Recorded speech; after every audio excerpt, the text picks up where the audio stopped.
নমস্কার বন্ধুরা, মেলবন্ধন ইউটিউব চ্যানেলে তোমাদের সকলকে স্বাগত জানাই। আশা করি তোমরা সবাই ভালো আছো। আজ আমি যে রেসিপিটা শেয়ার করব সেটা আমি একজন দিদির কাছে শিখেছিলাম। বিয়ের আগে যখন আমি মেসে থাকতাম তখন সেই দিদির কাছে এই রেসিপিটা শেখা। এই রেসিপিটার নাম হলো মহুরো। চলো দেখে নিই কী করে বানাতে হবে। যদি তোমাদের ভালো লাগে অবশ্যই এটা বানাতে পারো, খুব চটজলদি হয়ে যায় সামান্য কয়েকটা উপকরণ দিয়েই। দেখো, তোমাদের সাথে কথা বলতে বলতে আমি গ্যাস জ্বালিয়ে কড়াতে জল গরম করতে দিয়ে তাতে পরিমাণ মতো নুন আর হলুদ গুঁড়ো দিলাম।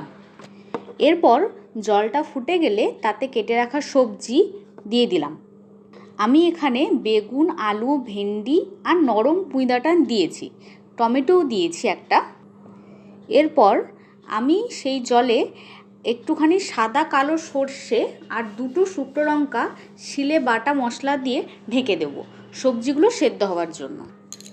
কিছুক্ষণ পর সবজিগুলো সেদ্ধ হয়েছে কিনা তা খুন্তি দিয়ে দেখে একটা আলাদা পাত্রে নামিয়ে কড়াটা ধুয়ে সেই কড়াই চিংড়ি মাছগুলো ভালো করে ভেজে নেব।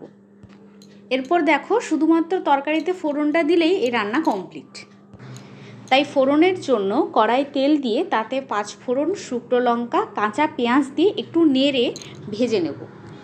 তারপর তাতে ভেজে রাখা চিংড়ি মাছগুলো দিয়ে ভালো করে একটু নাড়িয়ে নেব। পেঁয়াজটা যখন হালকা লাল লাল হয়ে যাবে তাতে সেদ্ধ করে রাখা সবজিটা দিয়ে দেবো। এরপর ফুটে গেলেই তরকারিতে নুনের পরিমাণটা দেখে নিয়ে তরকারিটা নামিয়ে নেব। জানো তো বন্ধুরা, আমি যখন প্রথমবার এই তরকারিটা খাই আমার তো খুবই ভালো লেগেছিল। তাই থ্যাংক ইউ মমতাদিকে এত সুন্দর একটা রেসিপি আমাকে তখন ট্রাই করানোর জন্য।